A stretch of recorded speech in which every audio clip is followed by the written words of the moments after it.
Hello everyone, I'm Councillor Susan Fajana-Thomas, a councillor here in Stoke Newington and a member of the Board of Trustees of Abney Park Cemetery Trust. On behalf of Abney Park, I welcome each and every one of you on this special event to commemorate the 80th anniversary of the bomb at Coronation Avenue. The Blitz was a German bombing campaign against the UK in 1940 and 1941. 2 million houses were destroyed during this campaign, and 60% of these were in London, and one of them here in Stoke Newington. On the 13th of October 1940, a bomb landed on an air raid shelter underneath residential flats at Coronation Avenue, just by the police station. The loss of life was such a great tragedy that the King and Queen visited the scene to comfort the local community. Here in Abney Park Cemetery, there is a memorial to the civilians who lost their lives in Stoke Newington. In 2010, I was privileged as a local councillor and a local resident to join Timeline, a local organization and a group of local residents to commemorate the 70th anniversary of the bombing at Coronation Avenue. Time flies. It has been 10 years, and here we are commemorating the 80th anniversary. And here we are celebrating the 80th anniversary. Remember all those people that lost their lives. And I hope you will enjoy this special event. Thank you again for being with us.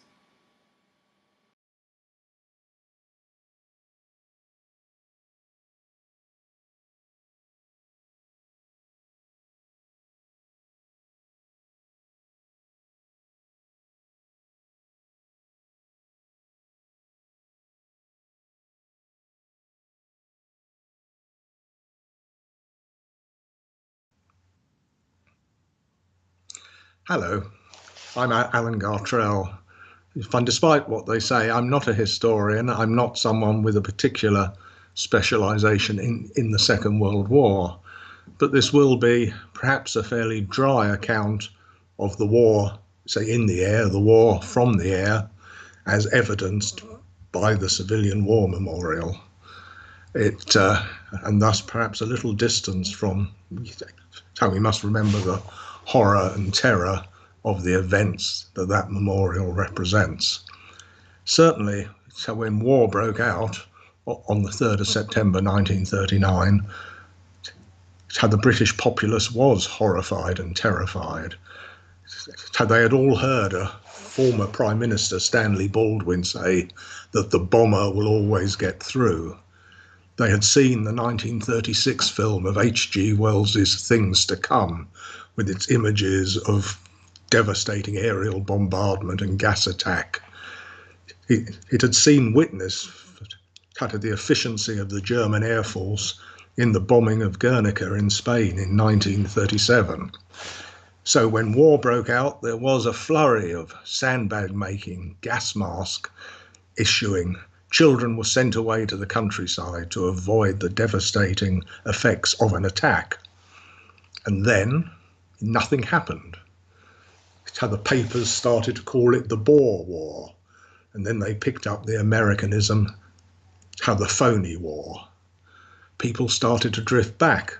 My own mother evacuated, somewhat to her surprise, in the first fortnight of September to a Welsh language school near Aberystwyth, returned at Christmas and stayed for the duration of the war.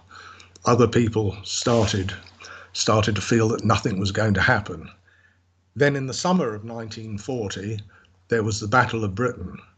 This was a duel between fighter planes for the domination of the British airspace. Hitler was holding back from bombing Britain, hoping that a peace treaty, a negotiation might still be reached. But then the Battle of Britain did not resolve itself to the German satisfaction, and in fact the RAF was bombing Berlin. At this point the Blitz was ordered. Now the Blitz is generally thought to run from the 7th of September 1940 to May-June 1941. And it was in that first period we see some of the first events, and of course the largest and most significant, the Coronation Avenue tragedy. This is Sunday the 13th of October. A bomb falls on the shops and tenements of Coronation Avenue and goes straight through to a 3-room shelter below ground. Some people escape, but 160 are killed. And it is how many of these that are remembered on the Civilian War Memorial. It is known there were many refugees there from occupied Europe, and perhaps there were many that could not be identified, and why 160 died, but there are only, I think, some 88 or 93 names on the memorial. And it's known for refugees and the Jewish community. But of course, amongst the names, there are Cooperstein, Edelstein, Serkowitz, but there are also Biggs, bishops, a butcher. It was a community shelter. And on the same night, the 13th of October, there was a direct hit on Bounds Green tube station. Tube stations were also used as shelters, and there some 13 Belgian refugees and 3 others died. And if you go there to the northern end of the southbound platform, you can see a small memorial plaque there. The next night, Monday the 14th of October, was perhaps the heaviest bombing that had yet been experienced. It was the night that Downing Street and the Treasury were hit. The famous image of the bus in the blackout falling into a bomb crater that it couldn't see, but also a bomb falling on 98 Green Lanes with 3 fatalities, which are noted, say, on the memorial. Say on Tuesday, the 15th of October, in Islington, there was a very similar event at a Coronation Avenue. The shelter under Dame Alice Owen's school also received a direct hit. Gas mains and water mains were fractured, and some 109 people had died. There is a memorial plaque there in the Alice Owens Gardens, which remembers the event and lists the names of the fatalities. So this was the Blitz at its height. You feel, obviously, people could change street signs, they could try and camouflage Stoke Newington Town Hall, but in fact the River Thames, acted as a gilded, shining path into the East End and to London. Come the 29th of December, there was what has become known as the Second Great Fire of London. 100,000 bombs, how many of them incendiaries, rained down on the City of London. 14 incendiaries hit St Paul's. Churchill had ordered explicitly that St Paul's must be saved, and it was, and that is the source of those iconic photographs of St Paul's there amongst the smoke and devastation of the City of London. And the Blitz continued into the new year. On the 5th of January 1941, a bomb fell on St Matthias Square. It had just behind the church there off St Matthias Road, with 6 casualties, which again are on the memorial. So, in my family connections, at this time we have my mother helping out in British restaurants, the communal feeding stations for people that have bombed out. I have a grandfather who's lost an arm in the First World War, who is on fire watch at City Road power station. I have one great uncle as a wartime special constable in the City of London. Another running around central London with a case full of fuses of all types, trying to keep the electrical supply going. It's had dangerous and frightening times, but they all survived, which is fortunate, because across Britain, and of course the Blitz was say affecting towns such as Southampton, Birmingham, Liverpool, even as far as Belfast. And overall in that period from September to May, some 46,000 people were killed. 2 million houses were destroyed, of which 60% of those were in London. But then, how come the May, as the very resource-intensive use for the German war machine was starting to be felt, and as British industrial productivity and British morale did not seem to be failing, and the Luftwaffe turned its attention to the Eastern Front, then the Blitz came to an end, and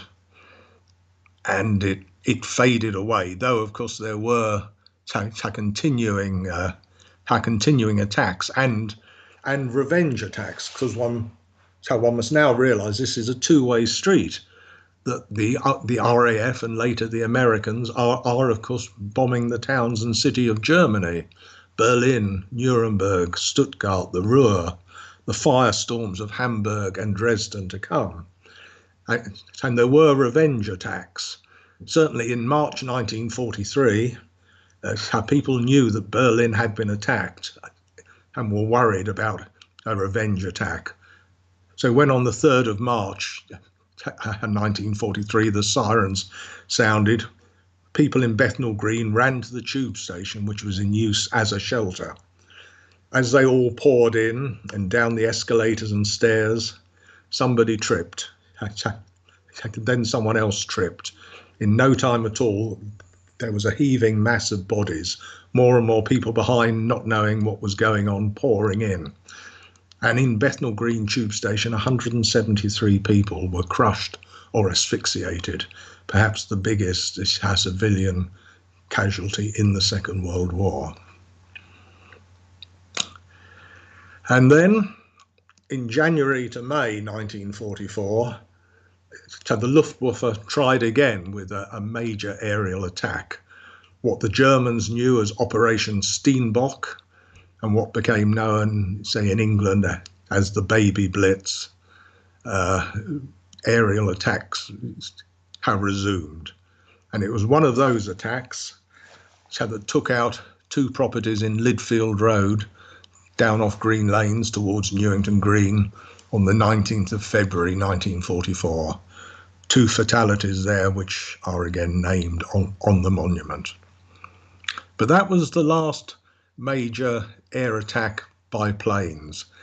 Thereafter, perhaps, came the even more terrifying unmanned weapons, the V bombs, the Vergeltungswaffen, the vengeance weapons. First, the V1, which was a pulse jet, was, if you like, a prototype cruise missile. It was known here as the doodle bug or the buzz bomb because it made a distinctive whirring noise in the sky, or rather you hoped it did, because at some point it would cut out and then you knew you had 15 seconds to make it to shelter. And these were the ones that caused the last fatalities in the borough of Stoke Newington. Some 100 a day were being sent at London at the high point. So this is from June till October 1944, when the launching pads were sort of taken by Allied troops. But on the 19th of June 1944, a V1 landed on Lonsborough Road with 8 fatalities. On the 26th of June, one landed at the northern end of Defoe Road, quite close to Stoke Newington Church Street, with 3 fatalities. On June the 27th, outside of the borough, at noon, say a V1 landed on what is now Highbury Roundabout at the end of Compton Terrace. It has some 26 fatalities. There is a memorial sign there at the end of Compton Terrace if anyone cares to look. And then on the 30th of August, there were the last fatalities recorded on the memorial, Hermitage Road, right up on the northern end of the borough, quite close to Haringey railway station, a V1 bomb and 3 fatalities. And that's the end of what you have on the memorial. Now, obviously the war was still continuing, and perhaps the even more terrifying V2, the first guided ballistic missile. It's developed by Werner von Braun. Some of you might remember the Tom Lehrer song. If the rockets go up, I don't care where they come down. It's not my department, said Werner von Braun. Lehrer's anger was perhaps caused by the fact that the Americans took Werner von Braun to mastermind their subsequent space program and ballistic missiles. Again, von Braun's autobiography is called I Aim at the Stars.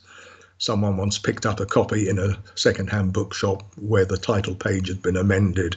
I aim at the stars, but sometimes they fall on London.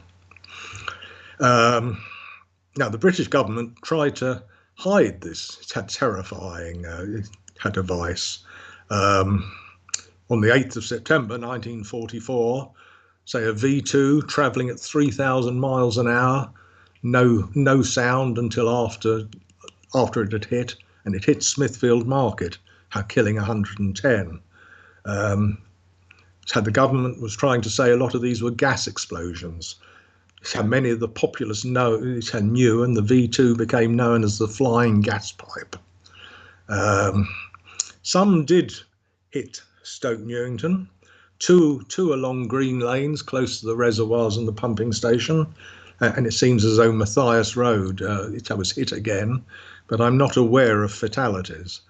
There was quite a clever black propaganda exercise where the British government was convincing through false newspapers and photographs that the V2 was falling on Hertfordshire, thus getting the Germans to truncate its range, and meaning that it was falling on Kent. And in fact, the last V2 fatality was in Orpington. So, back to Abney. It had bombings. The northern end of Bouverie Road was bombed, and that is all now sort of post-war properties. And a parachute mine fell on Fleetwood Road.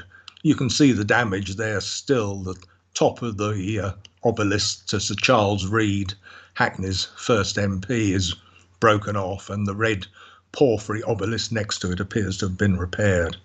And we have the testament of Les Stokes in the 156 bomb disposal section, who recalls the unpleasantness of dealing with exploded and unexploded ordnance in a cemetery. And he also recalls bulldozers coming in to clear an area for a mass grave for a shelter that had received a direct hit. I think that can only be Coronation Avenue. So it's fitting that in 1948, the borough of Stoke Newington and the management company of the cemetery agreed to put up the civilian war memorial. There are many of these around. Our sister, it's a magnificent Severn Cemetery at Nunhead has one. Islington has one at its Finchley Cemetery. There are comprehensive lists by Historic England and the London Assembly. These can be traced. So, why are we commemorating this? Well, I think, as the Historic England listing says, it's a dignified and poignant testament to the impact of the Second World War on the local community. It is right to remember these people that died, and it is right to remember that Europe was tearing itself apart 80 years ago. There is also the physical effects. So you think of the Barbican and the Barbican Centre, built on that area of the City of London that was totally devastated. And this morning I walked down Green Lanes to look at the post-war flats on the site of 98 Green Lanes, and round the corner in Lidfield Road, where an where an incongruous pair of suburban semi-detached sits in the middle of a Victorian terrace. Secondly, I suppose it reminds us, with the refugees at Coronation Avenue, the Belgian refugees at Bounds Green, that this was once a country that welcomed refugees. And then, as John Donne said, every man is a piece of the continent, a part of the main. If a clod be washed away by the sea, Europe is the less, as well as if a promontory were. As well as if a manor of thy friends or thine own were. Any man's death diminishes me, because I am involved in mankind, and therefore never send to know for whom the bell tolls. Thank you.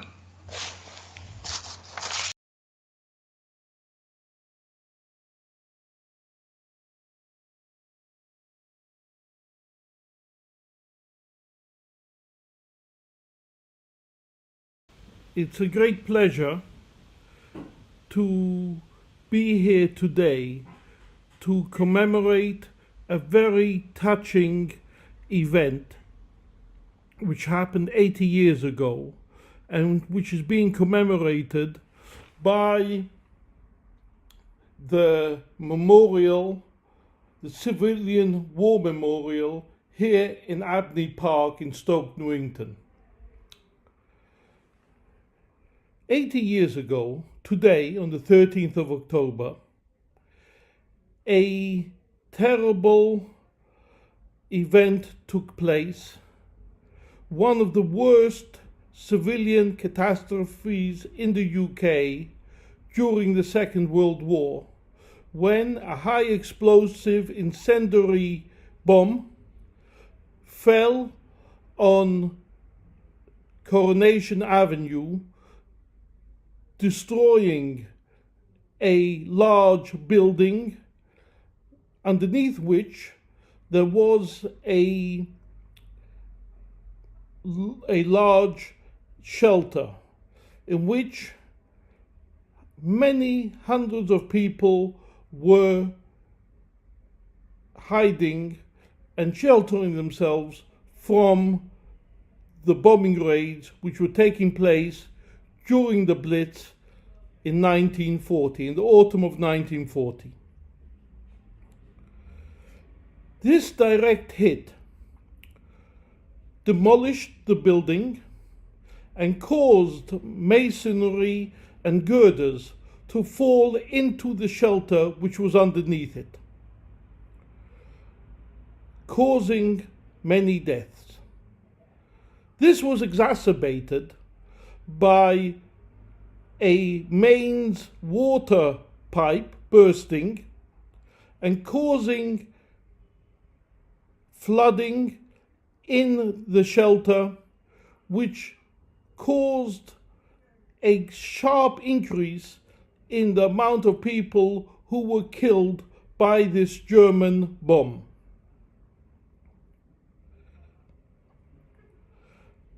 I knew a number of people who escaped from this tragedy.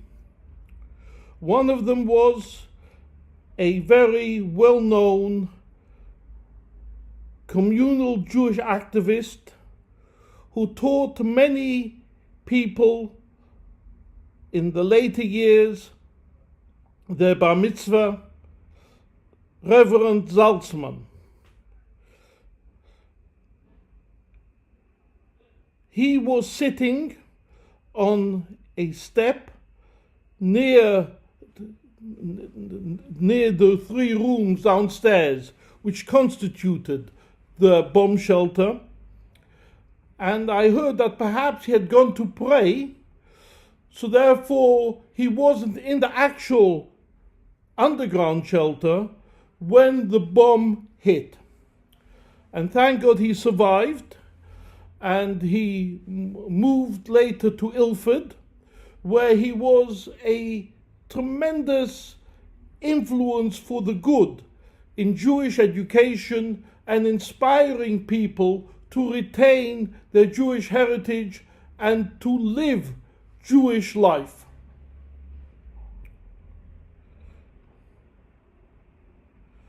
A 160 people were murdered by this bomb. And of course, this was during the fog of war, during the terrible feelings and sentiments that people had been going through during this period. And therefore, there was a lack of coordination when it came to burying the dead. There were those who had family who were capable of taking their loved ones and burying them in a Jewish cemetery. Many of them were taken to Marlow Road in East Ham, where they were buried. But some didn't have relatives. Many of them had come over as refugees in the 1930s, alone, without family. And even those who did have family, many of them were not capable of dealing with this crisis, with this deeply disturbing situation. And the bodies were taken here to Abney Park and were buried ad hoc wherever there was place, without their places of burial being marked because of the difficulties at the time. Later, a civilian war memorial was erected in honor of those who had passed away, with their names inscribed. There are 88 names of people who died during this tragedy. There were actually about 160 people who were killed during this tragedy. And many of their names, of course, are not inscribed because they didn't have the information which was required.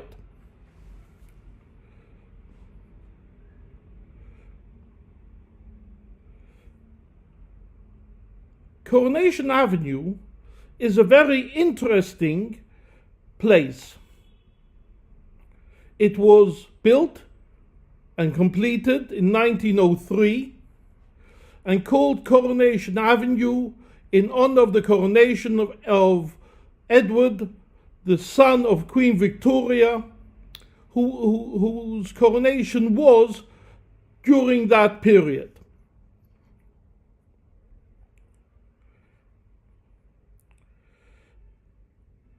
The people who lived there were primarily Jewish.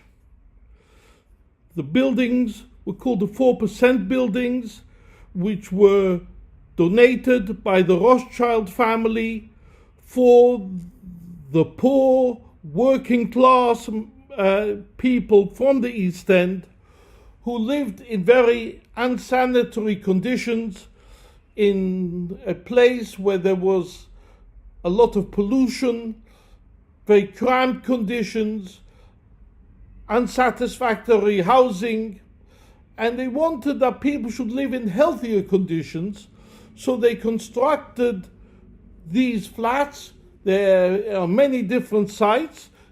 This particular site of Victorian Road, Coronation Avenue and Imperial Avenue constitute of about 300 flats, which were a marked improvement on the housing conditions in the East End and gave people dignity and much healthier living conditions.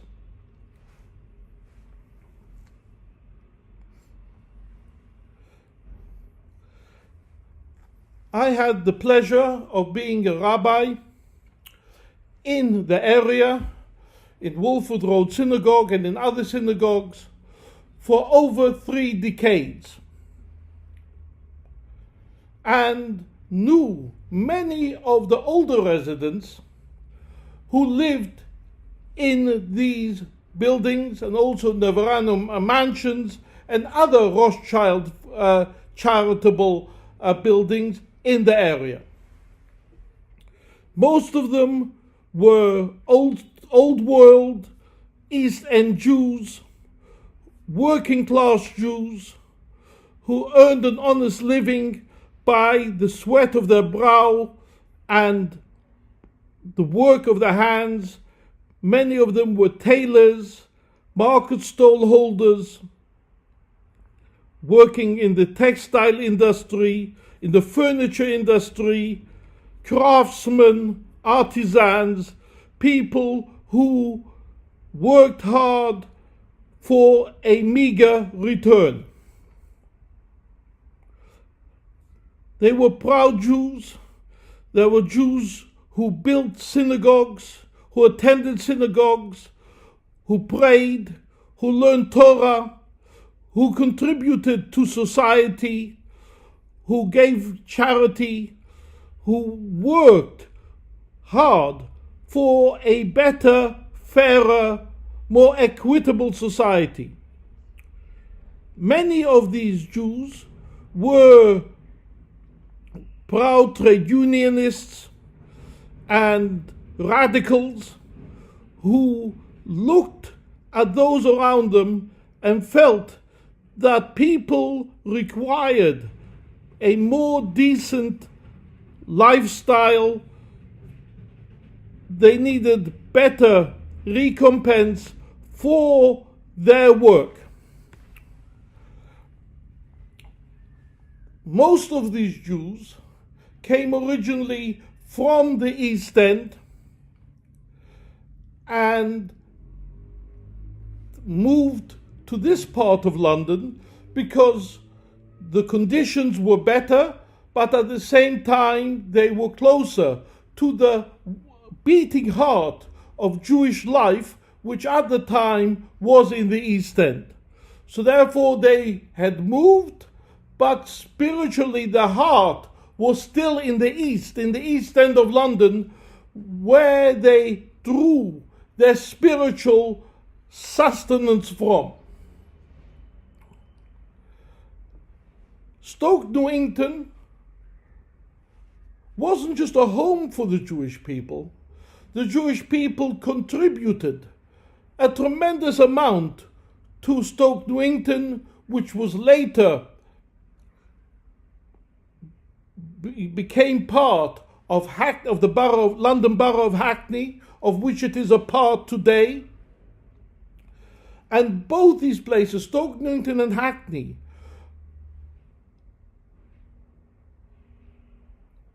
were deeply influenced for the good by the Jewish residents.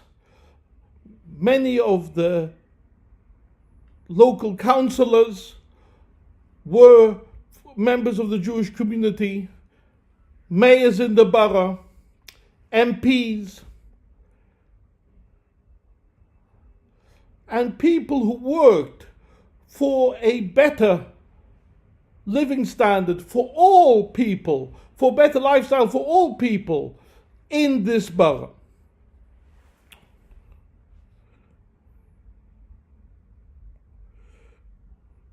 The earliest record of Jews in the borough goes back to the 18th century. But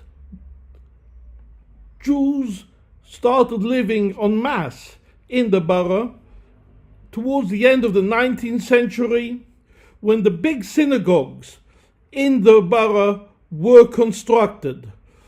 The Dalston Synagogue, Egerton Road Synagogue, Wolford Road Synagogue, Rottenteuil Synagogue, Montague Road Synagogue, and many others. This became a very important center for Jewish learning, for Jewish scholarship, and most importantly for Jewish life. One of the great thinkers and rabbis of the past century. Rabbi Eliyahu Dessler was a rabbi in this area. And of course, a more recent renowned rabbi, the Chief Rabbi Sachs, was also born and grew up in this area.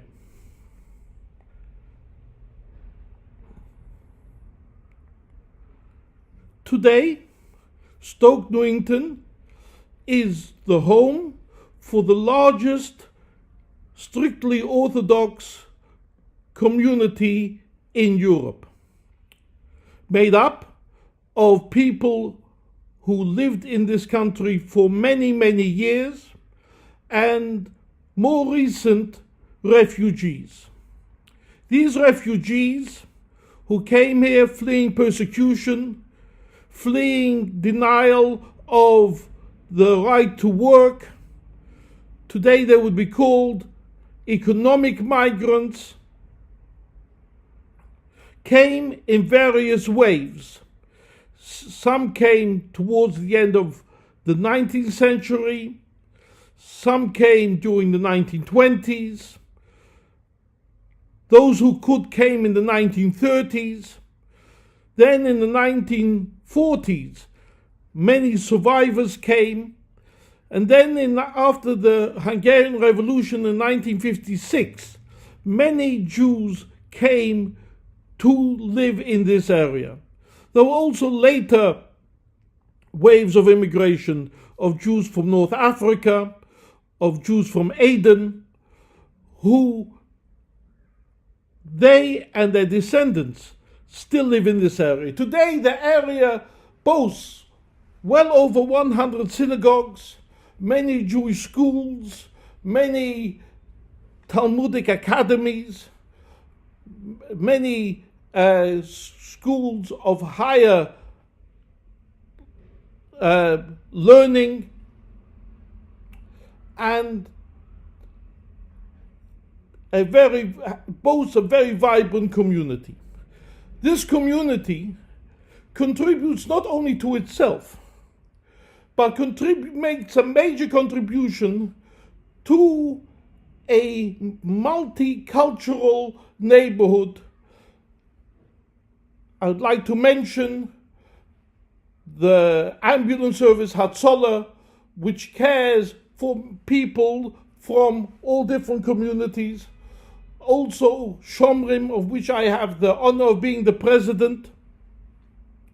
Almost 70% of the issues that we've dealt with last year was for people not within the Jewish community, but people from the wider community, making sure that if they've been attacked, that there's someone to be there to help them recover, to help them achieve justice.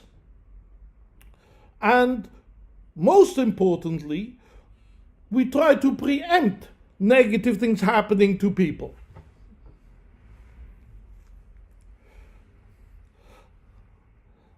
I'd like to end off with a contemporary thought. At the moment we are suffering from COVID-19, the coronavirus.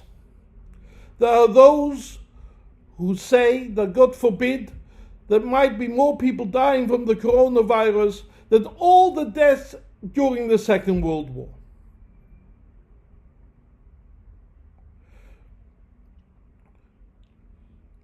Today we are commemorating the 80th anniversary of the events in Coronation Avenue.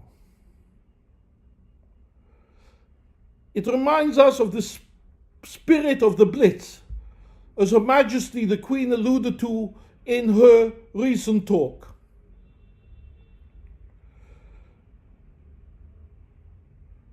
There were hard times, there were difficult times, but we came out of them stronger.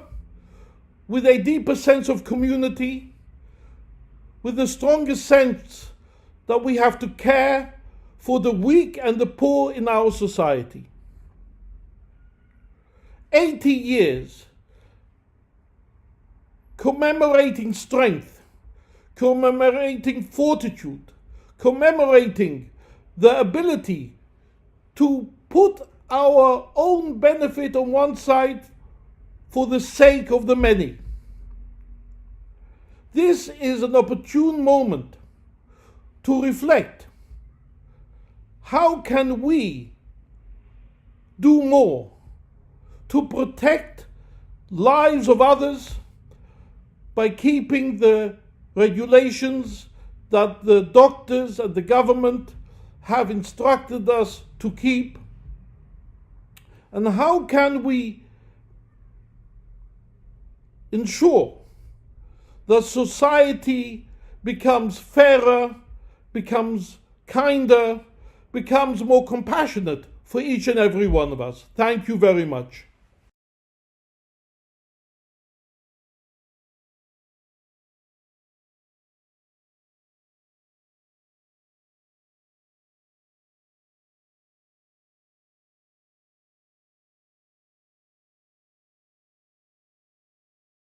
My name is Howard Kramer, and my grandparents were Wolf and Millie Kramer, who perished at Coronation Avenue on the 13th of October 1940, together with their daughter, my aunt Pearl. I can do no better than to paraphrase the words that I wrote for inclusion in the book, entitled Just Like the End of the World, which was compiled by Cllr. My grandfather, Wolf Kramer, was born in Lithuania on the 6th of August 1890, and my grandmother was born in Poland on the 19th of January 1896. My aunt, Pearl, was born on the 4th of February 1918 in Stepney, London. By trade, my grandfather was a kosher butcher, and he came to England probably around 1910 or thereabouts. He settled into his new life in England, and being a kosher butcher meant he practiced Orthodox Judaism. Although he could speak and read English reasonably well, his business was mostly conducted in Yiddish, as the majority of his customers spoke Yiddish, which was the language used by London East European Jewish community. In the late 1930s, he passed his shop in Hanbury Street in the East End over to his brother-in-law and set up shops at 8 Amherst Park, Stamford Hill, London, and at 56 Evering Road at Stoke Newington. He moved his family into the Stoke Newington premises and lived above the shop, and that's where he lived for the rest of his life. The family story goes that during the Blitz, my grandparents were told by friends that the shelter at nearby Coronation Avenue was very safe, and they should consider using that in the event of an air raid, like hundreds of others they did. Saturday, 12th October 1940 was Yom Kippur, the Day of Atonement, the most holy day of the Jewish calendar. Wolf would have gone to the local synagogue for prayers. The very next day, when the air raid siren sounded, Wolf and Millie decided to take their daughter Pearl and head for the shelter at Coronation Avenue. Wolf and Millie were married in 1916 at a local synagogue.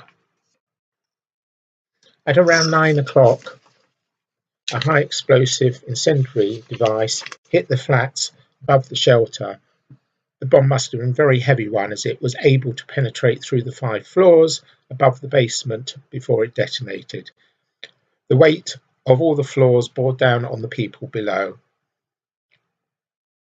Soon after the explosion, water and effluent poured into the shelter, rising steadily. Most people were drowned or suffocated as the water rose and the air ran out. Over 160 people perished that night in the raid, including Millie, Wolf, Pearl, and their next door neighbour Lottie Levinson. Lottie's husband Simon survived.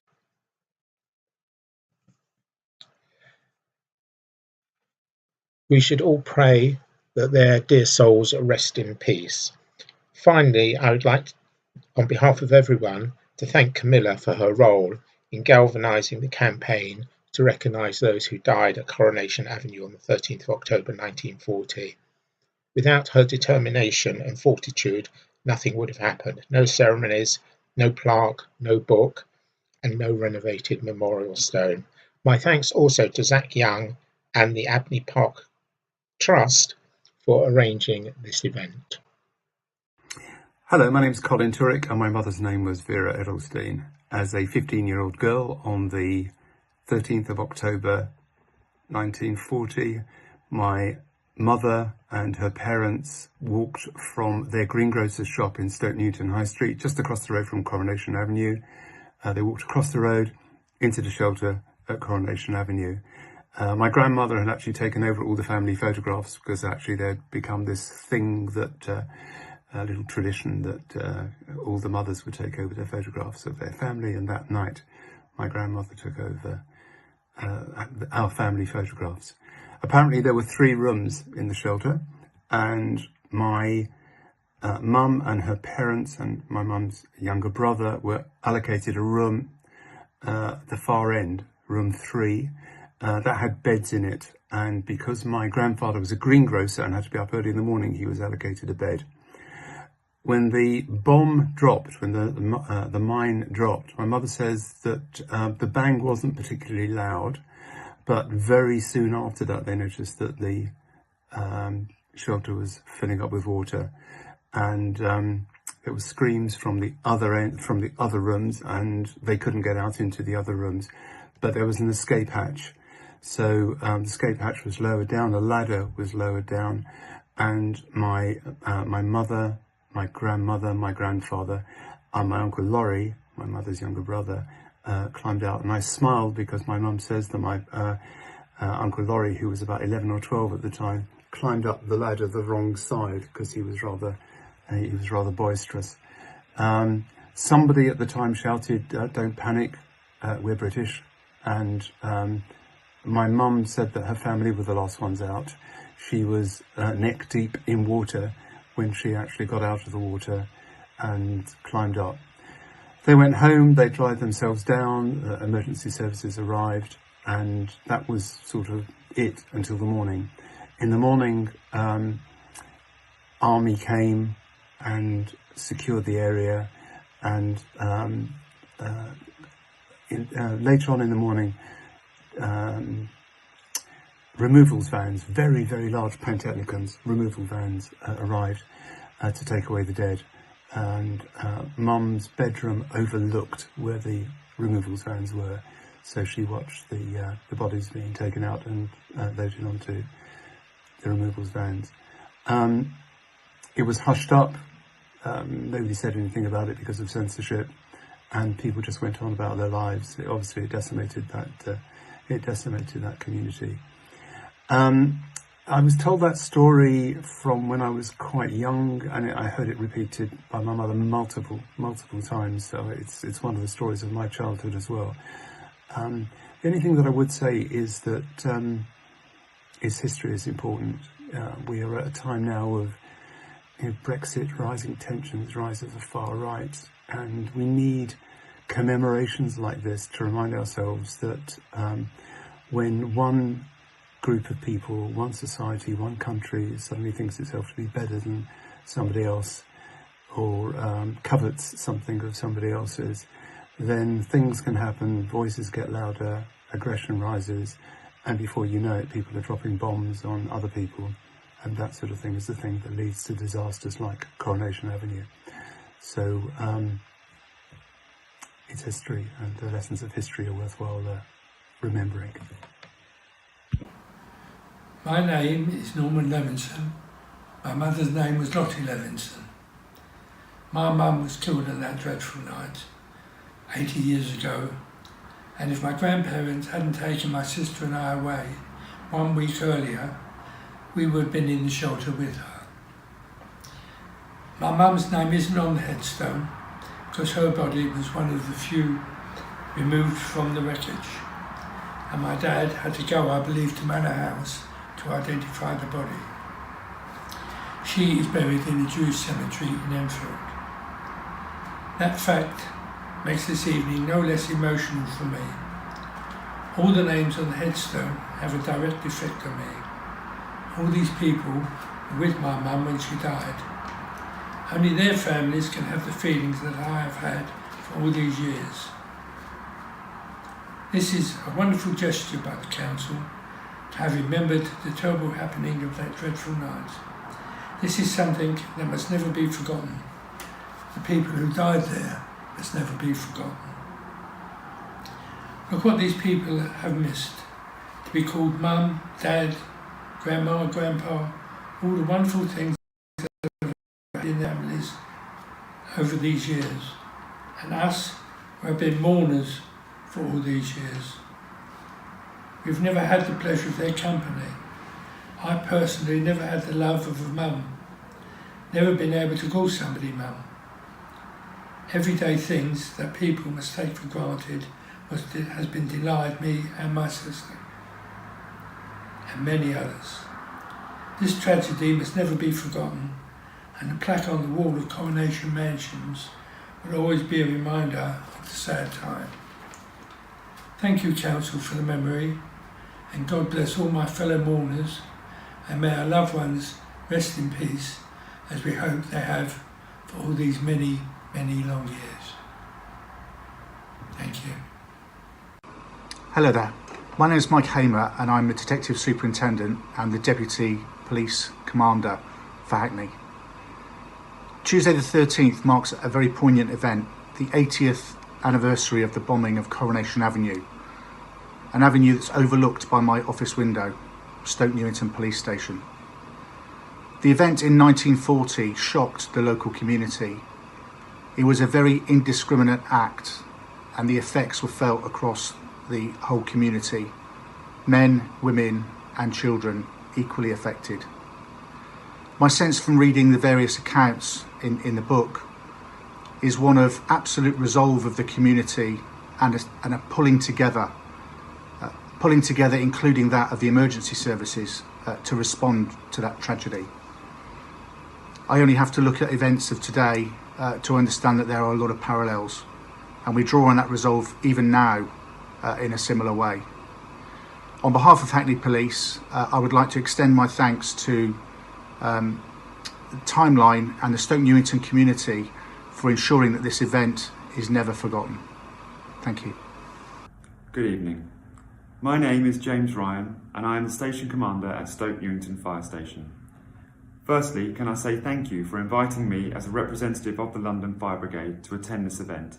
It's an honour to take part in this commemoration with you all. Following Germany's defeat in the Battle of Britain, the Luftwaffe began an intensive bombing campaign specifically targeting London from September 1940. 57 consecutive days and nights of bombing occurred in what we now call the Blitz. As you can imagine, this was one of the most testing times in the history of the Fire Brigade. At that time, the London Fire Brigade consisted of 2,500 full-time firefighters and was supplemented by the newly formed London Auxiliary Fire Service, a group of 28,000 volunteers, including women and those too young or too old to fight. During the first 22 nights of the Blitz, firefighters fought nearly 10,000 fires across London. Tragically, 327 firefighters lost their lives fighting fires in London during World War II, and the intensive bombing during the Blitz is thought to have taken the lives of over 43,000 civilians. On the 13th of October 1940, one of the most tragic and profound losses of life occurred right here in our own borough of Stoke Newington, as it was then called, when a high explosive parachute bomb directly hit Coronation Avenue. It caused the near total destruction of the area, an estate housing over 300 flats and shops.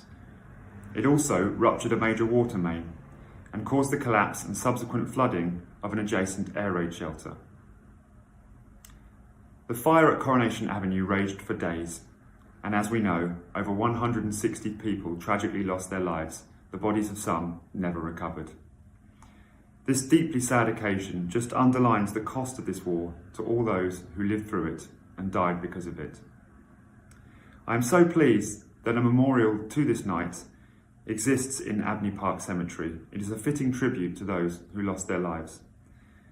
As some of you may be aware, Abney Park Cemetery is a place of great significance to the London Fire Brigade, as it also contains the resting place of James Braidwood, one of the most highly respected and decorated fire officers ever to have served London, the chief of the fire engine establishment, and a man who is credited as being one of the original architects of what we now know as the modern London Fire Brigade. I'm also extremely grateful to the Abney Park Trust for the recent restoration of this memorial. They have done a fantastic job, and I am so pleased that current and future generations have a place to go and pay their respects to all those who lost their lives on that tragic night. Thank you.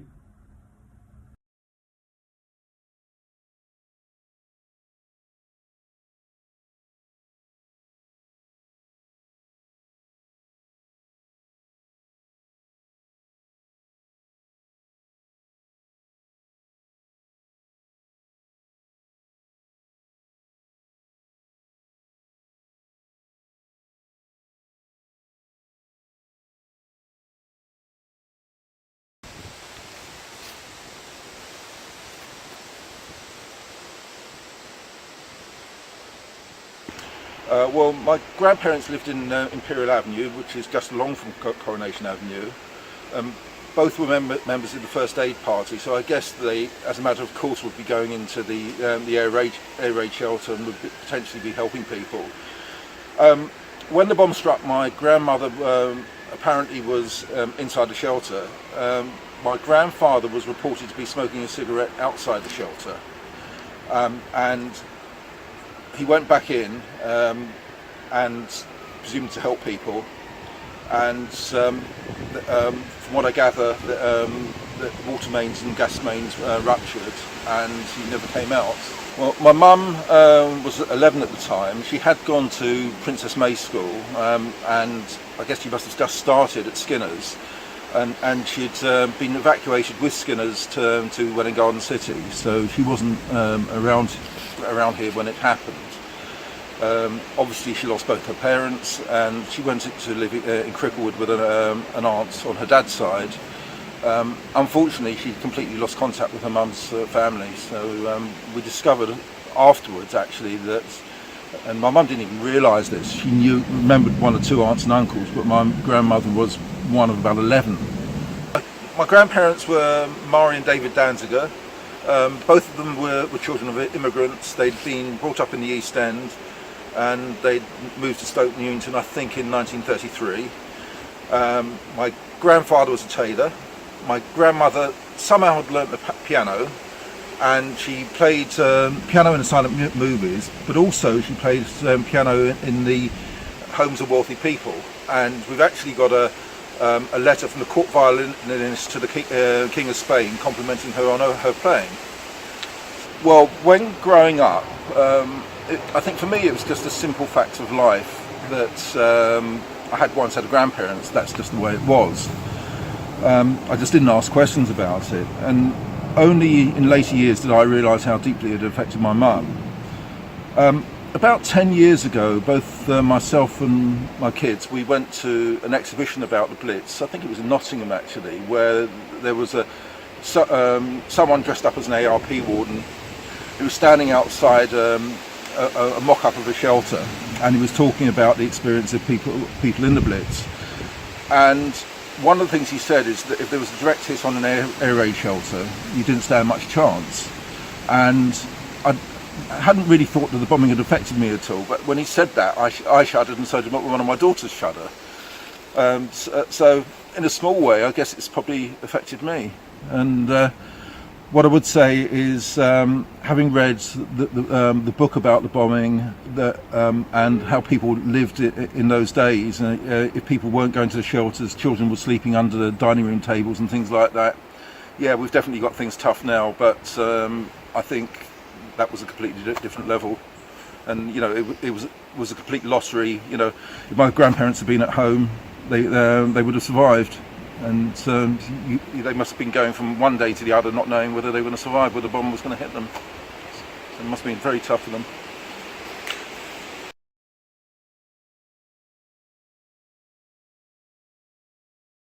Blanche Litwin. We did not go in the shelter. One of the other families in the flats would make us up a bed underneath their dining room table, so we all used to sleep under the table every night. Rebecca Rosenfeld. We could hear the bombs dropping overhead, but I had to just show that I wasn't frightened, although I was. Because being a nurse, you just had to be brave, sort of thing.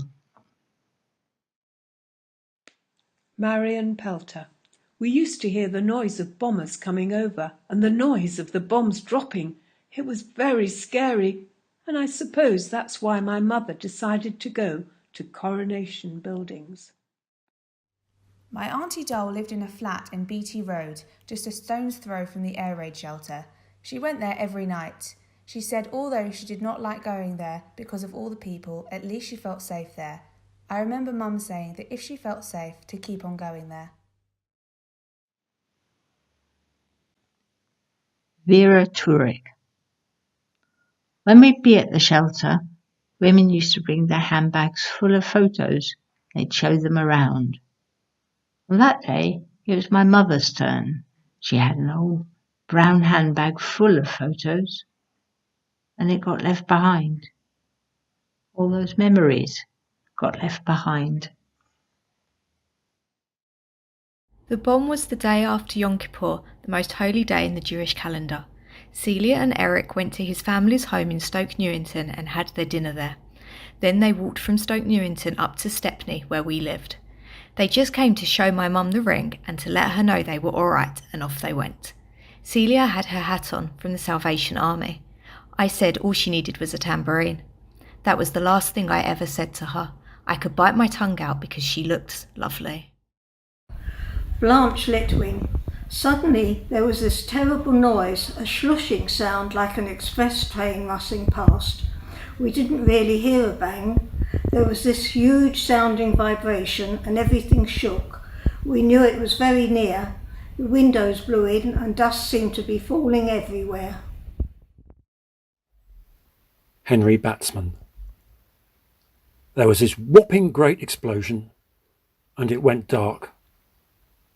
The dust was just everywhere. You couldn't see where you were going. Faye Yeshin. My 2-year-old daughter was in a terrible state. Her hair was all matted and she was black from the dust. So was I. I remember Helen Danzinger's parents. Her mother Marie was the first aid person in the shelter. I think her father, David, had stepped out of the shelter for a couple of minutes to smoke a cigarette. You weren't allowed to smoke in the shelter. He was just at the entrance to the shelter when everything started happening. He saw it actually coming down and dashed back in again to be with his wife. So both Helen's parents were killed.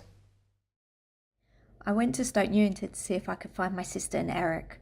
I just stood there for about 3 days. Danny Heller. After the bomb fell, it was just like the end of the world, it was. Henry Frainer. I told the person at the mortuary my father's name and my sister's. Then I identified them. I wrote to my commanding officer and said I had to settle my father's affairs. He wrote saying I had an extra fortnight's leave. But a policeman came to the door to tell me I'd been recalled early, as my squadron was going overseas. So I had to leave my mother and brother. I couldn't come home for another 4.5 years. Philip Kirsch.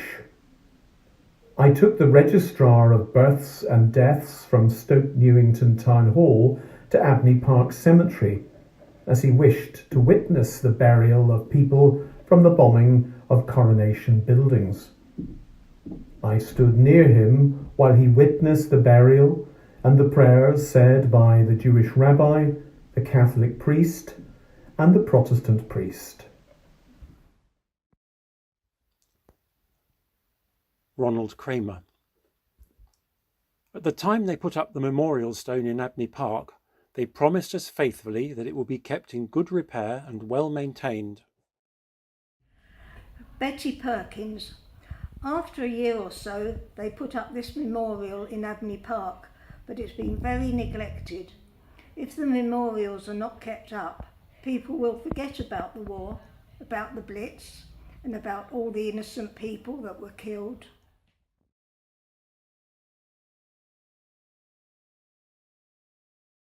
And thanks to everyone that have put today's event together. On behalf of Abney Park trustees, I say a huge thank you. Please do not forget, we need your support. Support Abney Park Cemetery. Go on our website and donate to support the work, the fantastic work we are doing in the local community. And the park will be open shortly. Please do find time to visit the park. It is a very serene place to visit. Thank you and goodbye.